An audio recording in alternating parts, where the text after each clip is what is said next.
अर्जुन वनाच्या शेजारी अजून एक जंगल होतं, बालीवन. या बालीवनात इतर प्राण्यांबरोबर हे 3 प्राणीही राहत होते. शेर सिंह राजा, चंपा बकरी आणि गब्बर लांडगा. गब्बर लांडगेला आपल्या ताकदीवर खूप घमंड होता. तो खूप घमंडी होता. इतर प्राण्यांना तो खूप तुच्छ लेखायचा.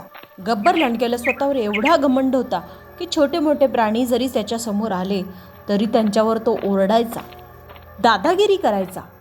अरे उंदऱ्या, कुठे चाललाय वर तोंड करून? तुला दिसत नाही मी इथं उभा आहे?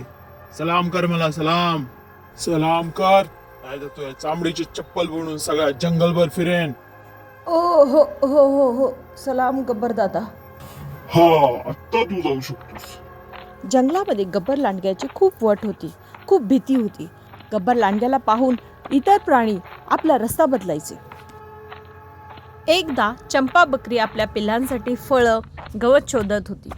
तेवढ्यात मागून आवाज येतो. ए बकरीबाई, ज्या रस्त्यावरून गब्बर दादा चालतो तो रस्ता आधीच रिकामा होतो. चल, सलाम ठोक. काय रे, तू कोण आहेस माझ्याकडून सलाम करून घेणारा? मी गब्बर दादा.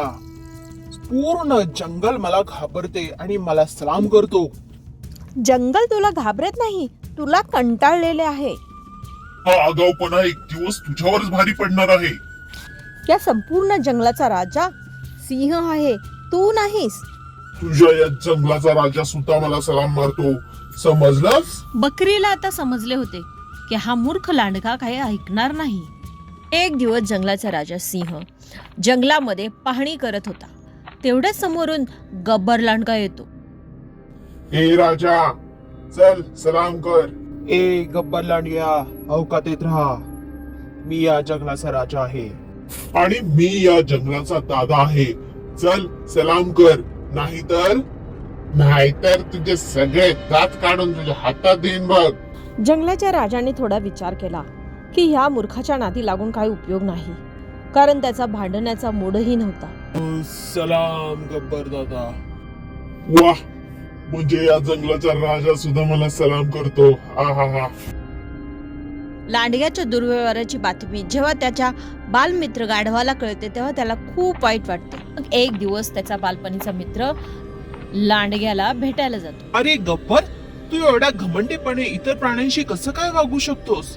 तुला हे मित्र शोभत नाही. मी आता मोठा प्राणी झालो आहे, या जंगलाचा दादा. त्या पूर्ण जंगलामध्ये माझी आता वट आहे. रे गब्बर, वट कधी हिंसेने तयार करायची नसते, तर आपल्या प्रेमळ स्वभावाने तयार करायची असते, सहकार्याने तयार करायची असते. अरे गप्पा बस, मला उपदेश देऊ नकोस.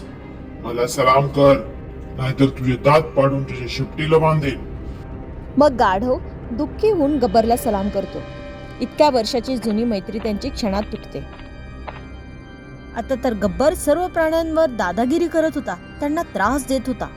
ए बकरी, माझे पाय दाब. आणि ए माकडा, हा रस्ता साफ करून दे मला. मग एके दिवशी हत्तीचं पिल्लू लखन रस्ता पार करत होता. मग गब्बर ओरडला. ए मोठू हत्ती, सलाम कर मला. पुढे काय निघालास? मी का सलाम करू तुला? तू कोणी राजा आहेस का? गब्बर रागाने हत्तीच्या अंगावर ओरडला आणि पंजा मारला. आई. लखन वेदनेने खूप ओरडत होता. लखनने त्याच्या आई बाबांकडे गब्बरची तक्रार केली. आता हा गब्बर माझ्यापासून नाही वाचू शकत. जंगलामध्ये सगळीकडे एकच आवाज. गब्बर, आता मी तुला सोडणार नाही. सगळे प्राणी बाजूला झाले. गब्बर घाबरला. हा भला मोठा हत्ती तर माझा चुरा करून टाकणार. मला इथून पळावं लागणार. गब्बर भीतीने इकडे तिकडे धावू लागला आणि त्याच्या मागे चिडलेला हत्ती. गब्बरची झालेली फजिती पाहून जंगलातील इतर प्राण्यांना खूप आनंद झाला. आता मी इथेच लपून बसतो. तो हत्ती काय आतमध्ये येऊ शकणार नाही. आता तर तू आतमध्ये उपाशी पोटी तर मरशील, आणि जर बाहेर आलास तर माझ्या सोंडेने मरशील. आता कळालं मित्रा, घमंडीपणाने फक्त शत्रू बनतात. जर तू मला वचन देत असशील की तू तुझी वागणूक बदलशील, सगळ्यांशी चांगले प्रेमाने वागशील, तर मी बाहेर जाऊन हत्तीशी बोलतो. हो हो मित्रा, मी नक्की बदलेन. मला वाचव, मी सलामच्या जागेवर सगळ्यांना नमस्कार करेन, सगळ्यांशी प्रेमाने वागेन. बस तू मला वाचव. गाढव बाहेर येऊन हत्तीला समजावली. मग त्यानंतर गब्बर बाहेर आला. हत्ती भाऊ, माफ कर, माझं चुकलं. मी तुला माफ करतो, पण तुझ्या ताकदीमुळे नाही, गाढवाच्या प्रेमाच्या भाषेमुळे. प्रेमाची भाषा ही सर्वश्रेष्ठ भाषा आहे. ती तू अजिबात वापरत नव्हतास. लांडग्याला त्याची चूक समजली. आता गब्बर सगळ्यांशी प्रेमाने वागत होता, सगळ्यांना मदत करत होता आणि तो सर्वांशी माणुसकीने वागत होता.